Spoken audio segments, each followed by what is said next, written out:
12वीं जमात उर्दू के इस पीरियड में सभी तलबा और तालबात का एक बार फिर खैर मकदम है। आज हम क़ताअत की तशरीहात का सिलसिला शुरू कर रहे हैं। आइए सबसे पहले क़ता के बारे में जानें। मौलाना हाली और आज़ाद ने 19वीं सदी के निसफ आखिर में नज़म जदीद की दागबेल डाली, जिससे उर्दू शायरी में नई वसअतें पैदा हुईं। मुख्तलिफ शक्ल में नज़में लिखी जाने लगी। इन्हीं में से एक शक्ल क़ता की है। क़ता के मानी हैं टुकड़े के। क़ता में गज़ल या कसीदे की तरह मतला नहीं होता, सिर्फ काफिया और रदीफ़ की पाबंदी होती है। अशआर में मानवी तसलसल होता है। तो आपके निसाब में क़ताअत जो शामिल हैं उनमें सबसे पहले अकबर इलाहाबादी की लिखी हुई ख़त्म बहार। आइए इसकी तशरीह समाअत फरमाइए। ख़त्म किया सबा ने रक़्स गुल पर, निसार हो चुकी जोशे निशात हो चुका, सूते हज़ार हो चुकी। शायर कहता है कि मशरिक़ से चलने वाली हवा का ज़ोर ख़त्म हो गया और उसने फूल पर अपनी ज़िंदगी कुर्बान कर दी। अब न वो खुशी है और न जोश व वलवला है।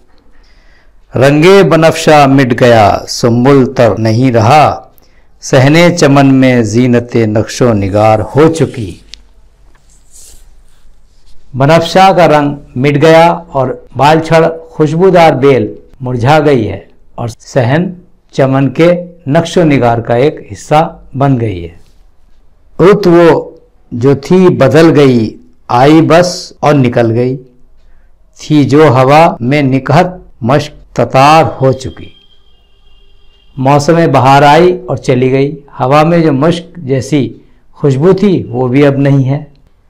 अब तक इसी रविश पे है अकबर मस्त बेखबर, कह दे कोई अजीज मन फसले बहार हो चुकी।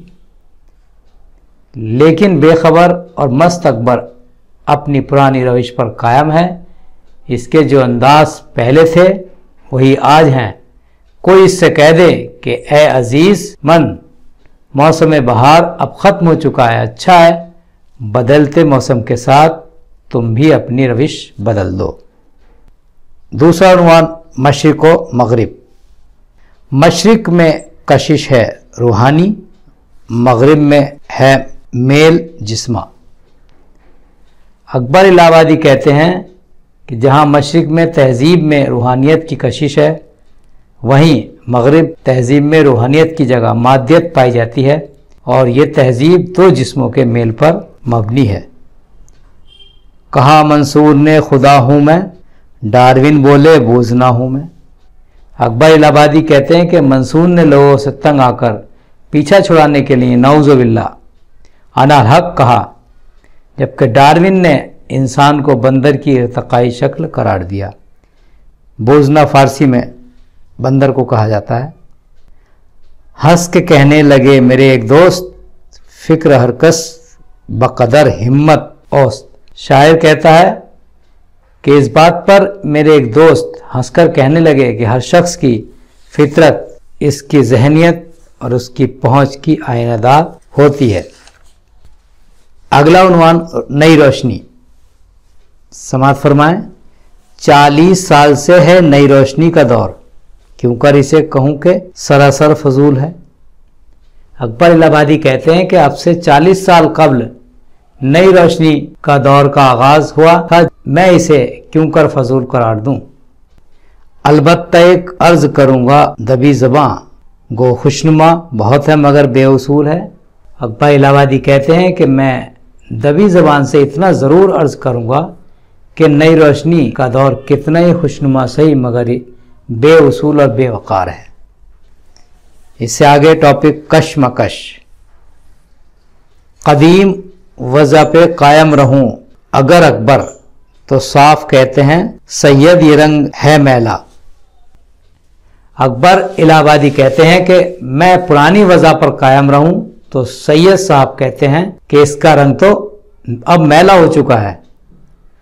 جدید طرز اگر اختیار کرتا ہوں خود اپنی قوم مچاتی ہے شور و واویلا۔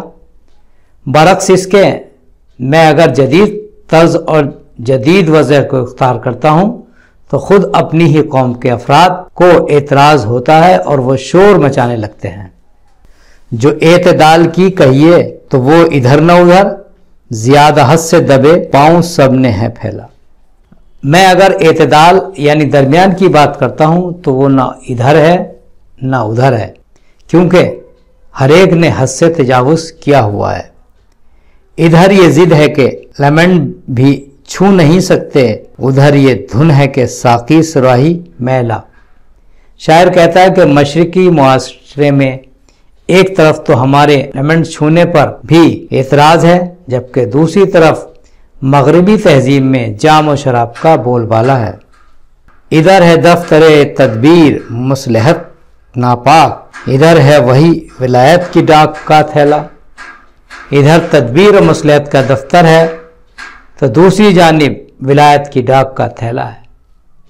تو آج آپ نے اکبر صاحب کی لکھی ہوئی یہ چند قطعات کی تشریح سماعت فرمائی۔ آج کے پیریڈ میں بس اتنا ہی، کل پھر کچھ اور قطعات کے ساتھ حاضر خدمت ہوں گے۔ اجازت دیجیے، خدا حافظ۔